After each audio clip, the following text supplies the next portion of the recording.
very good evening. Welcome to State of Business on our television. I'm Ashingsani Veerasinghe. Let's have a look at the headlines first. IGP instructs all police stations to tighten the law enforcement on curfew violators.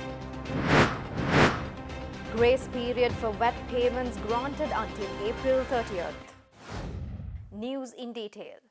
Acting Inspector General of Police C.D. Wickramaratne orders to close down all pharmacies and supermarkets except state-run Osusala outlets with immediate effect.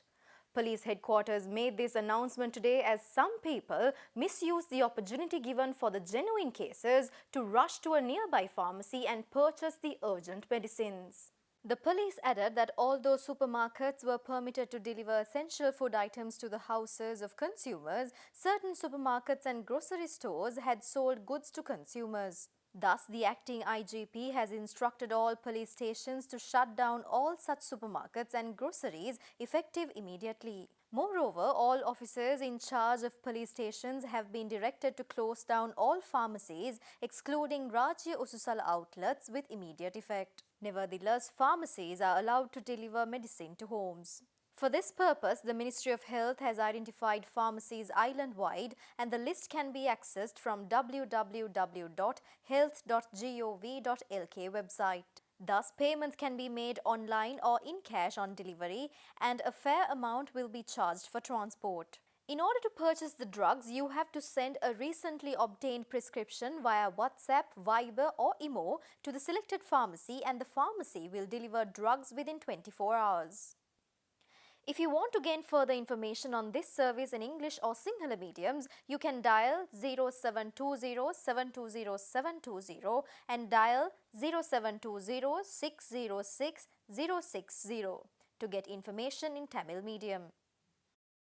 Moving on, the ongoing curfew in the districts of Puttalam, Vavuniya, Manna, Kilinochchi and Mullathip was temporarily lifted at 6 am today and came into effect again at 2 pm in the afternoon. The curfew in these areas will continue till 6 am on Monday and will be reimposed at 2 pm on the same day. Meanwhile, Sri Lanka police announces that nearly 200 curfew violators were arrested until today afternoon and that the total number of curfew violators have surpassed 4,200.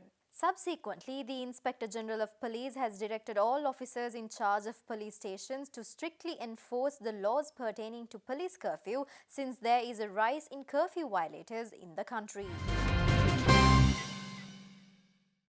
The fourth batch of individuals who were placed in quarantine centres due to the coronavirus outbreak in Sri Lanka left for home this morning. Military spokesman Brigadier Chandana Wickramasinghe said a group of 501 individuals left for home after completing their 14-day quarantine period. Accordingly, 309 individuals who were quarantined at Diyathalawa Quarantine Centre left for their homes, while 25 persons left from the Kandakadu Centre and 167 from Poonani. A group of 311 persons from the Kandakadu and Poonani quarantine centres were the first batch to leave for home last Tuesday.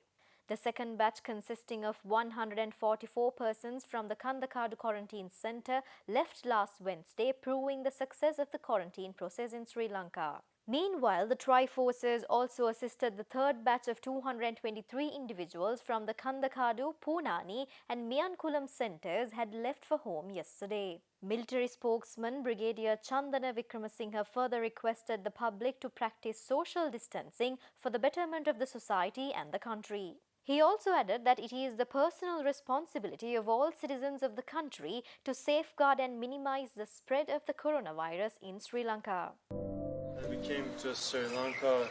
You guys show us like the best hospitality I ever experienced, and also whatever what we were in need, you guys just provide us. And I just want to really say thank you to Sri Lankan Army and Sri Lankan people.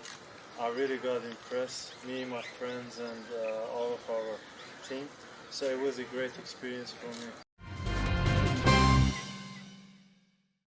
The Inland Revenue Department says that a grace period has been granted until April 30th for payment of value-added tax for the months of February and March 2020.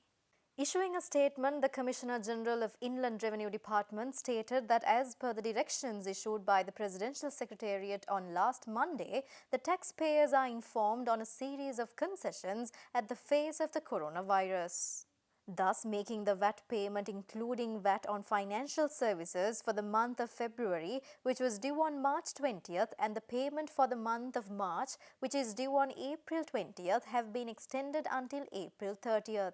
Accordingly, the statement says payments made on or before April 30th for above periods shall be deemed as payments made on due dates, and any penalty auto-imposed by the system on late payments for above periods will be waived off.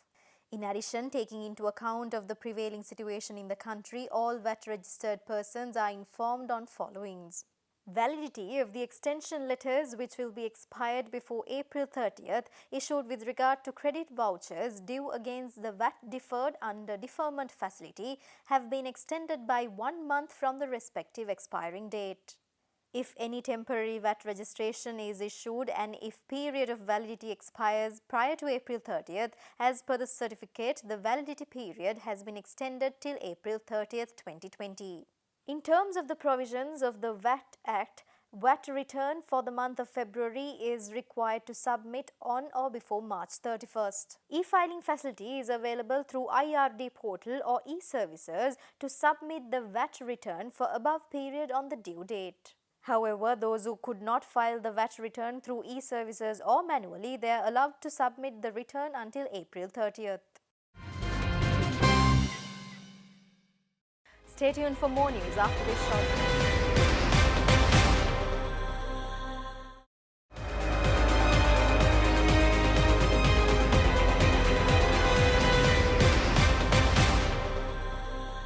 Welcome back after the break.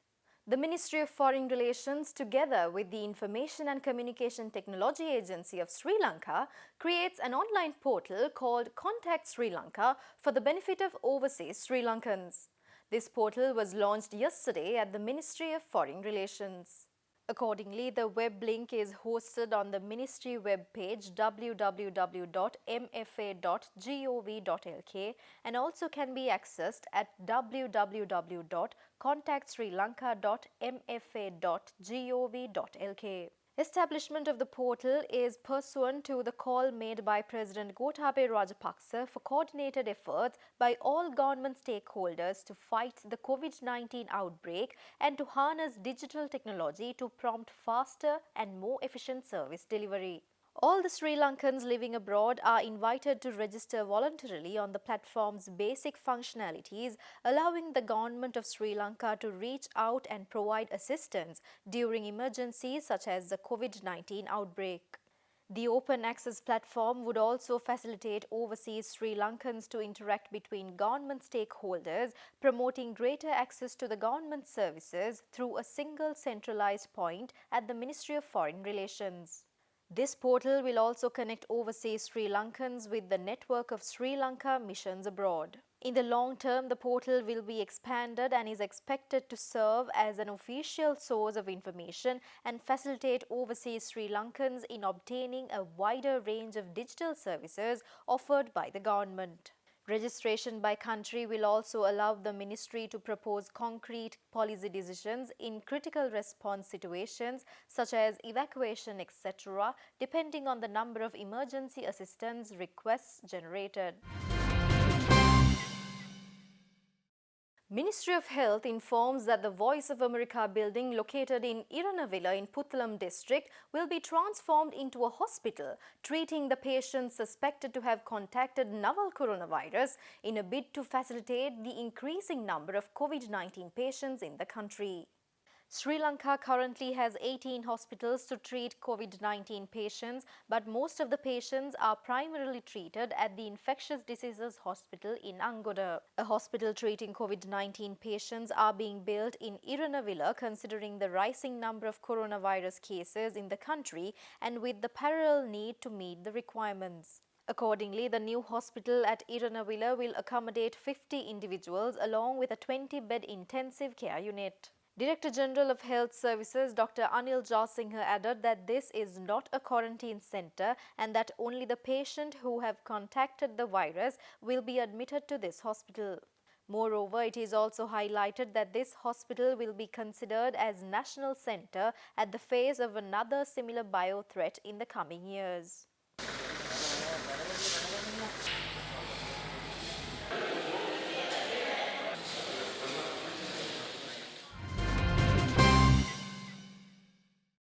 Governments, stakeholders and various organizations in the country have come up with novel and innovative measures to curb the spread of COVID-19.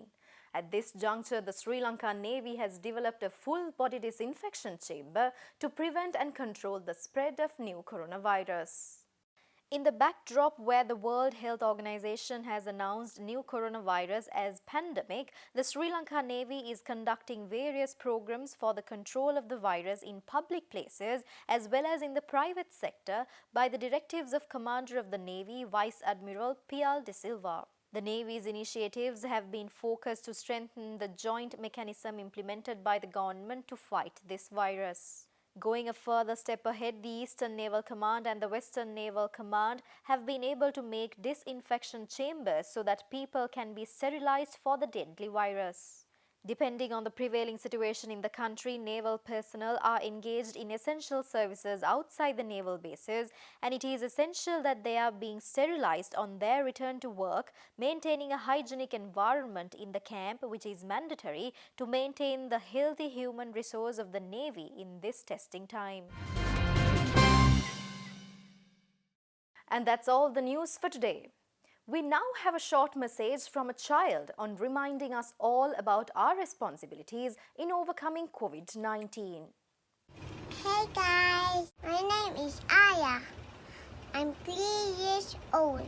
I have something to say, so listen up. First, thank you everyone for doing everything you can to help stop COVID-19 from spreading. Thanks to our frontliners who are helping those who are already suffering because of the virus. To those who are helping the ones in need, let's help the world heal and stay home. Don't go out unless you really have to. Wear a mask all the time. See?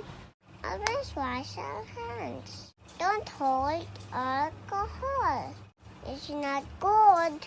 Stay positive. Always smile. Everything will be okay. I love you. With that, we are wrapping up for today. See you tomorrow with Biz Roundup at 8:30 p.m. Until then, take care. Have a good night.